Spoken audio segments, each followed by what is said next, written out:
Let's now move on to looking at our sample vulnerable app so that we can identify the sort of risks I'm talking about when I say leaky APIs and hidden APIs. And the first thing we're going to do is go back and start Fiddler. And of course, as you saw in the last module, we can learn an awful lot via Fiddler. As you also saw in the last module, Fiddler can capture a huge amount of data, including data you don't really want. So what I'm going to do is just jump over into my filters. I'm going to say use filters, and I'm going to change this host name from www.troyhunt.com to hackyourselffirst.troyhunt.com.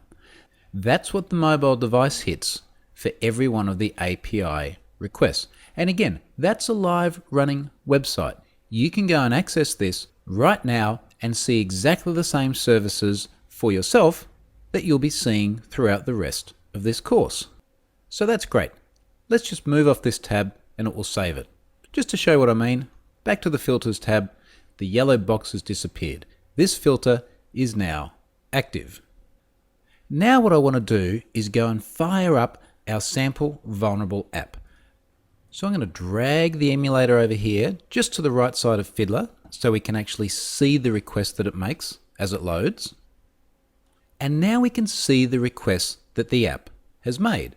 That's great. That's just the same as what we were seeing when I loaded apps on my iPhone and proxied the traffic through Fiddler. So once again, the Windows mobile app in the emulator here is reflective of the same sorts of apps you'll see on other devices. Let's take a look at this first request we see up here. If we go over to the inspectors, we'll see that it's a GET request to API/supercar/leaderboard, and it then has a query string.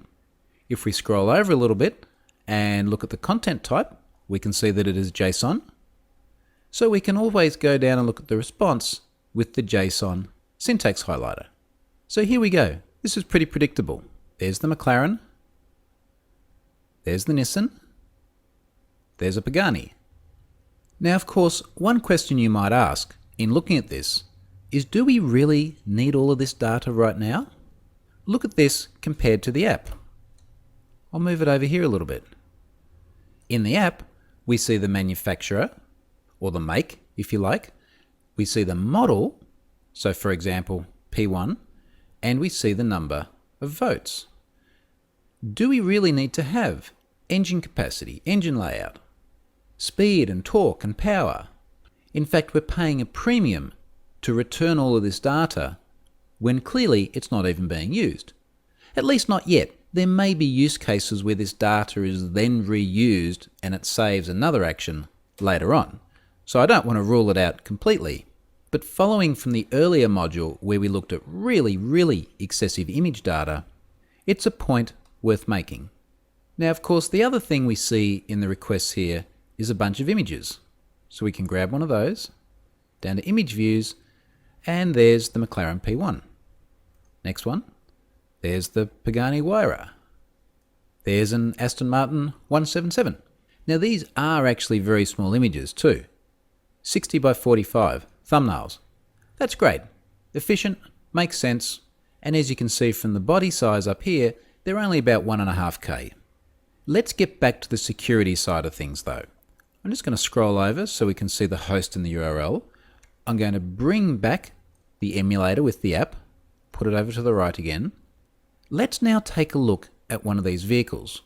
We'll just grab the first one.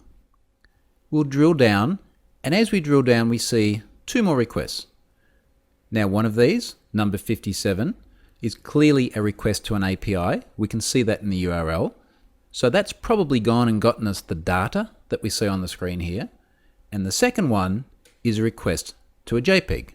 And that's obviously the car that you see in the image. So let's drill down and take a look at the response from this API. Now just before I do that, note carefully here the data about the votes. Lewis, Jensen, Troy. We've got a name. And then of course we have a comment on each of them. That's the only data the app is using on the screen at the moment. Let's have a look at what comes back from the response. We'll go into JSON mode. And now we can see something rather interesting. So first of all, we're seeing a whole bunch of data about the vehicle. That's to be expected. And we are actually showing this information on the screen too. But here's the interesting thing. Let's scroll down a bit and have a look at this collection of votes. Here's what's really interesting. The comment is fine. We've got that on the screen. But we've actually got the email address of the person who voted. Not only that, but we've even got the password. There's Lewis's. There's Jensen's. And if we go down a little bit, here's Mark's. And you can see he's got a null comment, which is why it wasn't actually showed on the screen. And here's mine. Why on earth do we have passwords returned by the API? Who would do this? Well, there's actually a very good explanation for why this happens. It shouldn't happen, but there's a good explanation. And it's simply this. Many modern frameworks make it very easy to persist entities between tiers in an application. So what I mean by that is an underlying entity in the database, such as a user, can easily have the same model definition, so the name of the table, the columns, persisted through to the application tier. It might persist through to an object-oriented entity with attributes. That entity then often persists through to the interface layer. In fact, back in the Hack Yourself First course, I gave a demonstration of what we call a mass assignment risk. And that exploited the same underlying vulnerability, where the model was persisted through all the layers, and we were actually able to elevate privileges by making the person an administrator simply because the isAdmin flag was assignable directly via the website, even though it wasn't actually displayed. The same sort of thing is happening here. We've got an entity in the system that has the comment and the email and the first name and the last name, and also has the password. And that entity is simply being automatically persisted via the API.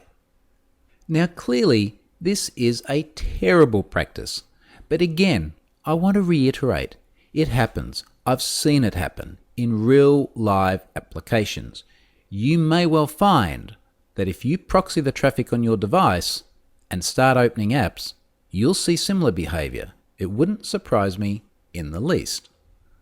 I did actually see this in a real-world application recently, and in this particular app, it was possible to get a list of users of the system. And that's fine, there was a legitimate use case for this app to do that, but along with the non-sensitive data intended to be shown in the app, the API underneath was doing just this. It was returning passwords.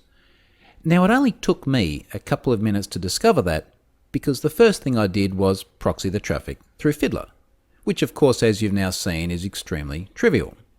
After I discovered this, I spoke to the developers and said, guys, what's going on here? I just proxied this traffic through Fiddler and look what I found. And you know what the developer said to me? He said, it's okay, our users don't use Fiddler. That might sound a bit ludicrous, but it happens. So don't think of this as a hypothetical. Scary but true. Let's move on and take a look at properly securing this API.